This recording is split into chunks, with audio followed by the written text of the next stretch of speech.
Part 2 चा video आहे। Part 1 चा व्हिडिओ तुम्ही अवश्य पाहायचा आहे, कारण पार्ट 1 मध्ये मी तुम्हाला बँक आणि सिंपल इंटरेस्ट याच्या संदर्भातले सगळे कन्सेप्ट क्लिअर केलेले आहेत अगदी सोप्या पद्धतीने। तो व्हिडिओ पाहिला तर तुमच्या मनातून बँक आणि सिंपल इंटरेस्ट याची भीती, या मॅथमॅटिक्सच्या या लेसनची भीती पूर्णपणे निघून जाणार आहे आणि तुम्हाला बँक आणि सिंपल इंटरेस्ट वरती कोणताही क्वेश्चन आला तरी तुम्ही चुटकीमध्ये सोडवणार आहात। त्याच्यामुळे पार्ट 1 चा व्हिडिओ अवश्य पाहायचा आहे आणि मगच प्रॅक्टिस सेट कडे यायचं आहे, नाहीतर प्रॅक्टिस सेट समजायला थोडासा अवघड जाऊ शकतो। मी प्लेलिस्टची लिंक दिलेली आहे, प्लेलिस्ट ओपन केलीत की तुम्हाला या व्हिडिओच्या वरती किंवा खालतीच तो व्हिडिओ पाहायला मिळेल। त्याच्यामुळे तो व्हिडिओ आधी पहा आणि मग हा पहा। चला तर मग सुरुवात करूया आपल्या पार्ट 2 ला। पार्ट 2 मध्ये आपण प्रॅक्टिस सेट 35 सॉल्व्ह करणार आहोत। बघा काय बघितलं आपण, प्रिन्सिपल म्हणजे आपण बँकेकडून जी अमाऊंट घेतो ती अमाऊंट, बरोबर। इंटरेस्ट म्हणजे आपण बँक आपल्याला उगाचच पैसे देईल का, नाही, तर बँक त्याच्यावरती व्याज घेते, इंटरेस्ट घेते, ती इंटरेस्ट आपण त्या बँकेला देत असतो। आणि रेट ऑफ इंटरेस्ट म्हणजे की 100 रुपयाला एका वर्षाला किती आपल्याला व्याज भरायचं आहे तो असतो रेट ऑफ इंटरेस्ट। समजा 100 रुपये लोन घेतलं आणि 10% हा रेट ऑफ इंटरेस्ट 10 PCPA म्हणजे 10% पर अॅन्युअल। 100 रुपयाला 10 रुपये एका वर्षाचं व्याज, एक वर्षासाठी 100 रुपये घेतले तर बँकेला परत त्यांना 110 द्यायचे आहे, तो असतो रेट ऑफ इंटरेस्ट। पहा आता आपण फर्स्ट एक्झाम्पल बघणार आहोत प्रॅक्टिस सेट 35 मधलं। At a rate of 10 PCPA, what would be the interest of 1 year on ₹600,000 म्हणजे 6,000 रुपीज वरती रुपीज लोन घेतलेलं आहे आणि बँकेचा रेट ऑफ इंटरेस्ट किती आहे तर 10 PCPA। 10 PCPA म्हणजे 10% पर अॅन्युअल, लक्षात घ्या 10% पर अॅन्युअल म्हणजे 100 रुपयाला एका वर्षाला 10 रुपये व्याज असं। आणि काय विचारले तुम्हाला की किती इंटरेस्ट भरायला लागेल 6,000 वरती। काही अवघड नाहीये, आपण लिहून घ्यायचं। प्रिन्सिपल अमाऊंट किती आहे 6,000, 6,000 rupees 6,000। Rate of interest 10 PCPA, 10% per annual. Let interest on principal rupees 6,000 be x, म्हणजे आपल्याला काढायचे काय आहे याच्यावर इंटरेस्ट, सिंपल इंटरेस्ट किती आहे ते काढायचे, ते माहित नाही म्हणून आपण एक्स म्हणायचं। Let the interest on principal rupees 6,000 be x, x घेतलेला आहे। By taking ratio of the interest to the principal for both the case we obtain equation, म्हणजे काय करायचं आपण इक्वेशन लिहून घ्यायचं आहे। बघा हे लिहिलं तरी चालेल, हे लिहिलं नाही लिहिलं तरी चालेल, डायरेक्ट हे इक्वेशन दिलेलं असेल तरी सुद्धा चालेल। मी तुम्हाला समजण्यासाठी लिहिलेलं आहे बाय टेकिंग रेशो, रेशो घ्यायचा आहे दोघांचा, interest to the principal for both the case, both case मध्ये इंटरेस्ट घ्यायचा आहे। बोथ केस कोणती, एकतर हे 10% पर अॅन्युअल म्हणजे 100ला 10 तर 6,000ला किती, इतकं सोपं आहे। 100 रुपीज वरती 10 रुपीज तर 6,000 रुपीजला एक्स, अशा पद्धतीने इक्वेशन तयार झालेलं आहे। आपण काय म्हटलंय 6,000 वरचं इंटरेस्ट एक्स घेतलेलं आहे, 100 रुपयाचं इंटरेस्ट आपल्याला माहिती आहे एक वर्षाचं 10 रुपये तर 6,000ला किती म्हणजे आपण एक्स घेतलेला आहे। हे इक्वेशन तयार झाल्यावरती आता इक्वेशन आपण सॉल्व्ह करायला घ्यायचं आहे। मल्टिप्लाय बोथ साइड बाय 6,000, कधीही दोन्ही साइडला कशाने मल्टिप्लाय करायचं आहे तर जे काढायचं असतं म्हणजे इथे जे लेटर असतं त्याच्या खाली जो आकडा असतो त्याच आकड्याने दोन्हीकडे मल्टिप्लाय करायचं, हा एक नियम लक्षात ठेवा। जेव्हा आपण मल्टिप्लाइंग बोथ साइड बाय 6,000 करतो, 6,000 का घेतलं कारण एक्स काढायचंय, जे काढायचंय त्याच्या खालचा डिनॉमिनेटरचा जो नंबर आहे त्यांनी दोघांना मल्टिप्लाय करायचं आहे। इथे आपण लिहून घेऊया, मल्टिप्लाय करून घेऊया एक्स अपॉन 6,000 मल्टिप्लाय बाय 6,000। बघा परत एकदा सांगते मी कशाने मल्टिप्लाय करायचं हे कसं ठरवायचं आहे तर जो संख्या काढायची त्याचा जो डिनॉमिनेटर असेल त्यांनी दोन्ही साइडला मल्टिप्लाय करायचंय। इथे तुम्ही लिहून घेऊ शकता मल्टिप्लाइंग बोथ साइड बाय 6,000, बरोबर। आता 6,000 गेले, बरोबर, आणि इथले झिरो तुम्ही आपोआप घालवू शकता। आता इकडे काय उरले एक्स उरला, कारण हे कॅन्सल झाले, एक्स उरला आणि इकडे काय उरले 10 multiply by 60, x is equal to 600। किती आलेलं आहे प्रिन्सिपल आपलं 600, किती वरती the interest of 1 year for is 600, म्हणजे कशासाठी 6,000 वरती तुम्हाला किती इंटरेस्ट असणार आहे 600। 100ला 10, 6,000ला आपला आलेला आहे 600, म्हणून आपण वर्ड प्रॉब्लेम आहे म्हणून आन्सर वर्ड मध्ये लिहायचं आहे। The interest for 1 year on amount ₹6,000 is ₹600 किंवा फक्त एवढंच लिहिलं तरी चालेल. The interest for 1 year is ₹600. दोन्ही उत्तर बरोबर आहे आणि ह्याला बॉक्स करायचं आहे. हे झालं आपलं फर्स्ट एक्झाम्पल. एकदम सोपं आहे. अजून एक सेकंड एक्झाम्पल बघूया म्हणजे तुमचे लगेच कन्सेप्ट क्लिअर होईल. परत सांगते, पार्ट 1चा व्हिडिओ एकदा नीट बघा म्हणजे तुमचे कन्सेप्ट क्लिअर होण्यासाठी मदत होईल. मग पार्ट 2 म्हणजेच आपला प्रॅक्टिस सेटचा व्हिडिओ तुम्ही चुटकीमध्ये सोडवू शकता. पहा सेकंड आता बघूया आपण. सेकंड वन प्रॉब्लेम आहे. Mahesh deposited ₹8,650 in a bank. पहा at a rate of 6 PCPA म्हणजे महेशने बँकेमध्ये ₹8,650 डिपॉझिट केलेले आहेत, ठेवलेले आहेत. बघा मी तुम्हाला इथे एक सांगायचं राहिलेलं आहे की फक्त बँकेकडून आपण अमाऊंट घेतली की आपण जसे इंटरेस्ट देतो तसेच जर बँकेमध्ये आपण पैसे ठेवले तर बँक सुद्धा आपल्याला इंटरेस्ट देते. हे लक्षात घ्या, महत्वाची गोष्ट. आपण बँकेमध्ये जर पैसे ठेवले, जर रेट ऑफ इंटरेस्ट 10 असेल आणि मी ₹100 बँकेमध्ये ठेवले, डिपॉझिट केले, तर मला 1 वर्षानंतर किती मिळतील? ₹110. हे एक महत्वाचं आहे. फक्त बँक व्याज घेत नाही तर बँक व्याज तुम्हाला देते सुद्धा. पहा how much money will he get at the end of the year in all. मग त्याला एका वर्षाच्या शेवटी किती पैसे मिळतील याचं सांगितलेलं आहे. बघा प्रिन्सिपल अमाऊंट आहे, आपण लिहून घ्यायचं. Principal amount ₹8,650. Rate of interest 6 PCPA म्हणजे 6% पर अॅन्युअल. ₹6 100 एका वर्षाला. आणि इथे एक गोष्ट आहे की जेव्हा आपण बँकेकडून लोन घेतो तेव्हा थोडासा रेट ऑफ इंटरेस्ट जास्त असतो, पण आपण जेव्हा बँकेत पैसे ठेवतो तेव्हा आपल्याला पैसे देताना बँक थोडासा रेट ऑफ इंटरेस्ट कमी करते. देण्यासाठी रेट ऑफ इंटरेस्ट कमी असतो, पण जेव्हा आपण घेतो तेव्हा रेट ऑफ इंटरेस्ट थोडासा जास्त असतो. आता लेट्स टेकिंग रेशो.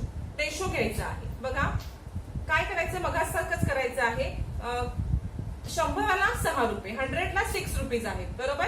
म्हणजे हा 6% पर अॅन्युअल म्हणजे ₹100ला ₹6 एका वर्षाला. 100ला 6 तर 8,650ला किती? एक्स घेतलाय आपण इथे.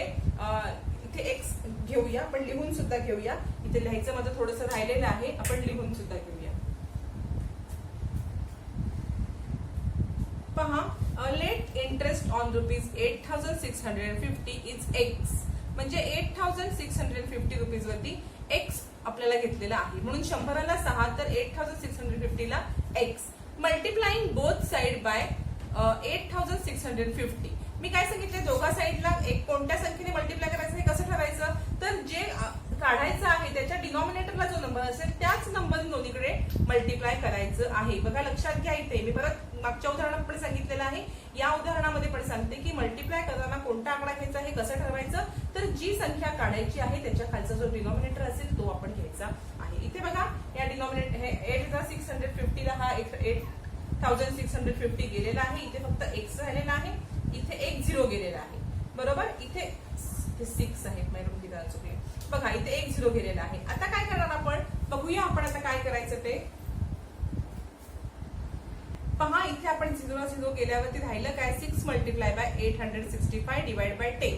6 मल्टिप्लाय बाय 865 केल्यावरती आन्सर येणार आहे 5119 डिवाइड बाय 10. हा 0 गेलेला आहे. आन्सर काय आपला आलेला आहे x इज इक्वल टू 590. हा काय आला आपला की इंटरेस्ट आलेला आहे. विचारले काय की त्याला वर्षाच्या शेवटी किती अमाऊंट रिसीव्ह होईल. मग आपण कसं काढणार, अमाऊंट रिसीव्ह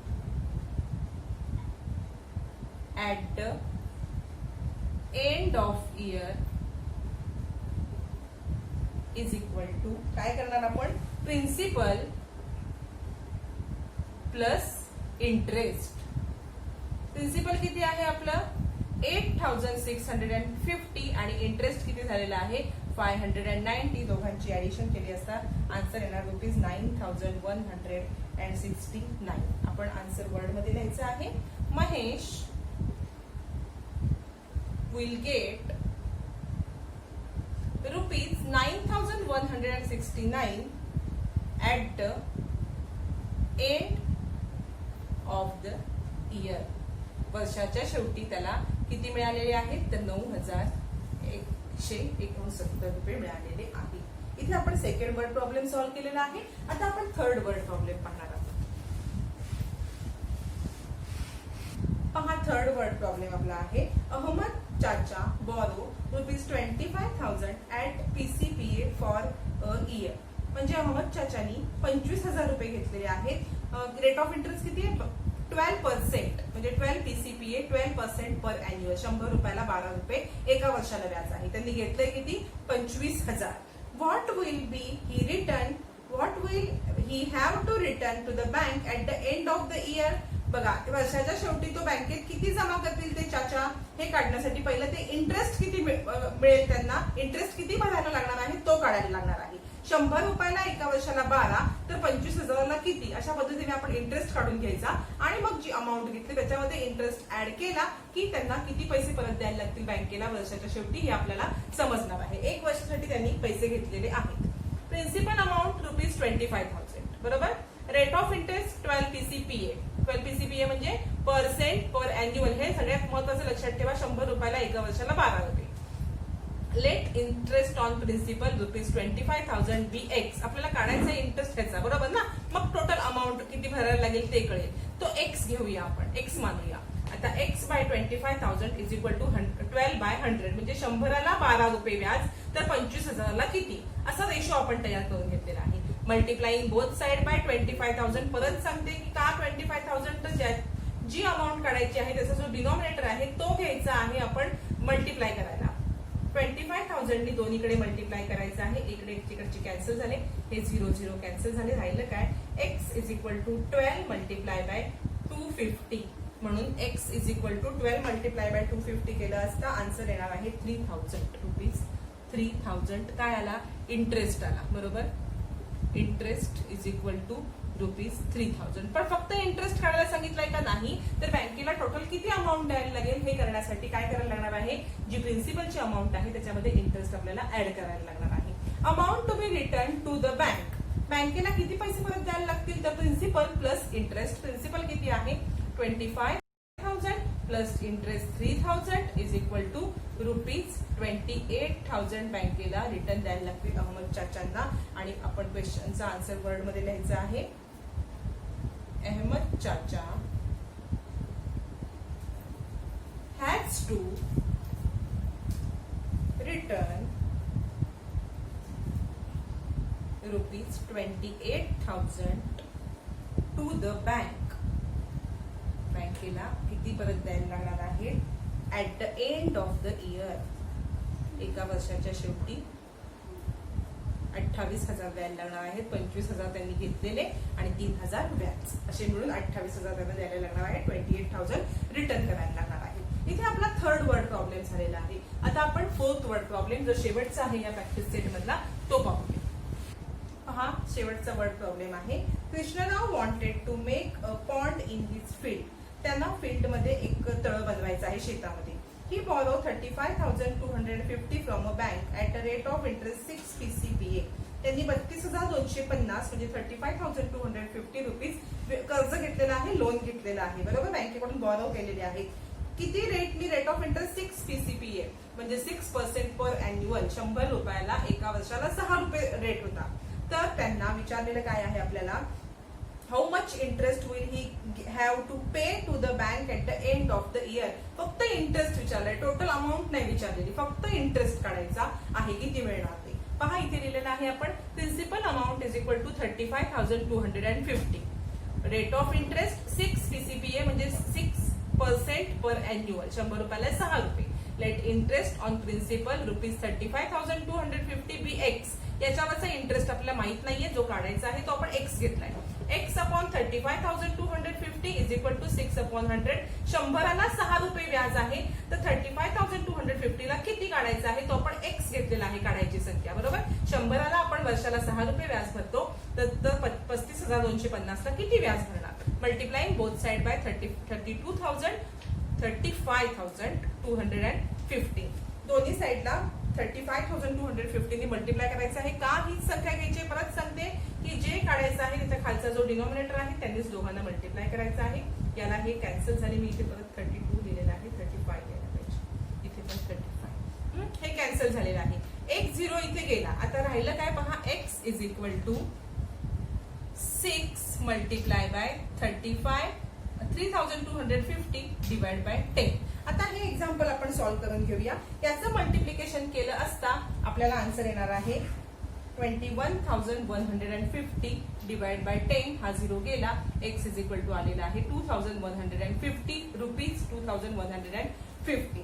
आता पहा हा काय आला आपला इंटरेस्ट, म्हणून आपण interest is equal to rupees 2150. Word problem आहे, आन्सर वर्ड मध्ये लिहूया.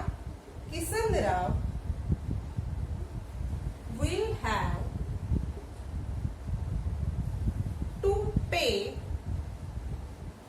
an interest. फक्त इंटरेस्ट विचारला, टोटल अमाऊंट विचारली असती तर आपल्याला इंटरेस्ट आणि प्रिन्सिपलची ऍडिशन करायला लागली असती, पण तसं विचारलेलं नाही आहे, त्याच्यामुळे आपण फक्त इंटरेस्ट लिहायचा आहे.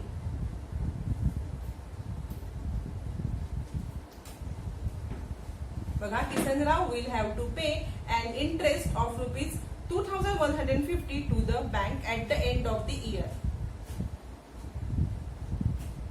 इथे आपला हा क्वेश्चन कंप्लीट झालेला आहे.